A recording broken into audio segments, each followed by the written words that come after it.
All right, Jordan, we just got through going game by game for the Clemson schedule heading into 2025. So quickly, I wanted to give kind of our pre-spring. Maybe we'll revisit this post-spring, and maybe as we get closer to the start of the 2025 season, as we see how the roster shakes out and the depth chart looks, and who looks like they're going to be RB1, who looks like they're going to fill in at safety, so on and so forth. But as of right now, January 29th, 2025, Clemson's ceiling, Clemson's floor heading into the 2025 season. Your thoughts? You're muted. Yep, my fault. A good question. Obviously you and I both have, pretty we think pretty highly of this roster and this team and how it's shaping up early on for 2025. This will be a good way to kind of gauge kind of what we expect out of them. I think I'll start with the ceiling because I think that's probably the most obvious. At 12-0, I think this team could go 12-0 if everything breaks right. You can win absolutely every single game on this schedule. Yeah. There's not a team that I think is necessarily better than you in terms of talent, returning production, all of that.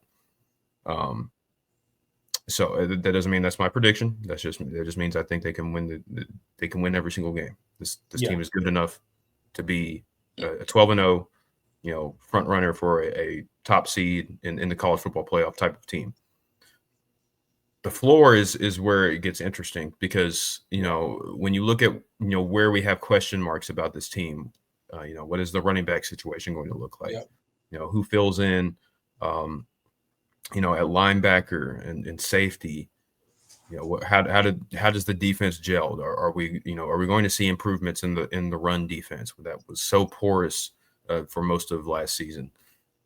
If it's a bigger project or rebuild than we think, then and the defense especially doesn't take that next step, or Clemson stroke isn't as potent offensively because they can't run the ball, things could be a lot more shaky. I'd say the floor is probably 9-3, 8-4. I kind of want to lean the 8-4 because I just this team just went 9-3. So clearly they could, and then clearly they could do worse potentially. But I'll stick with 12-0, 9-3 because I feel like that's 8-4. If I give too much of a range, it's kind of cheating. It's like, well, if we go like 8-4, I'll be like, hey, well, I said we could have gone 12-0 and we could have gone 8-4. Right. So I'll stick with 9-3. I think that's the floor for this team if things just do not go well. But I definitely expect better than that.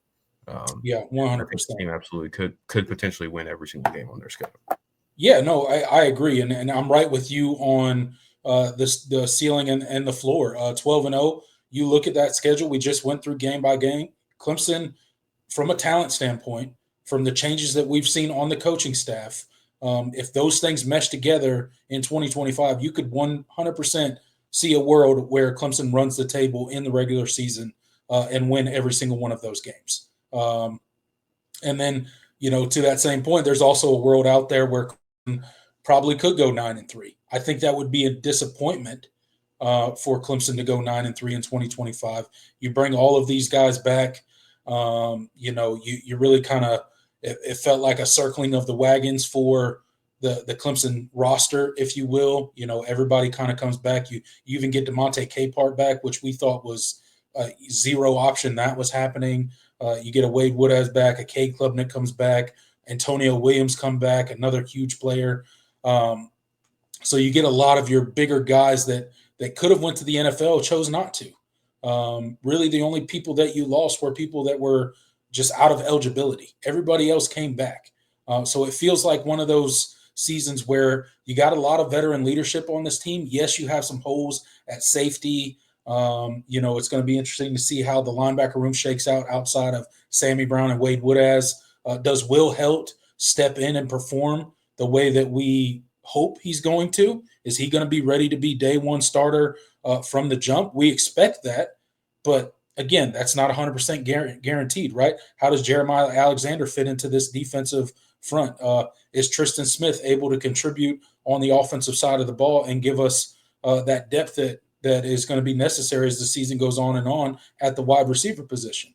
We've seen every single year we've lost a key pivotal wide receiver every single year. 2 years ago, it was Antonio Williams. A year ago, it was Tyler Brown, right? Chances are there's going to be another one in 2025 that we're not expecting right now that's going to be completely taken out of that rotation due to injury. So a guy like Tristan Smith could be really pivotal. And then you think about your freshman coming in, right? A Gideon Davison. Is he going to be ready to fill that RB1 spot? There's a huge hole left by Phil Maffa. The past 2 seasons, you've lost some really great running backs in Will Shipley and Phil Maffa. Shout out to Will Shipley for that Shout out to playoff Will Shipley. Yeah. that he had last week. We'll talk about that a little bit later. Maybe when we get to the comments. But there is a lot of questions. But there's a world where 12-0 is a thing, a realistic possibility for this Clemson Tiger team. 9-3, I think, is the floor. I wouldn't go any lower than that, because any lower than that, I think, would be a catastrophic failure with the roster that you have and the schedule that we just went through. I think any more than 3 games would be an absolute failure on all parts when it comes to Clemson. And I think realistically, you should expect somewhere in between that 9-3 and 12-0, right? I think Clemson probably lands somewhere, 10-2, 11-1. I don't.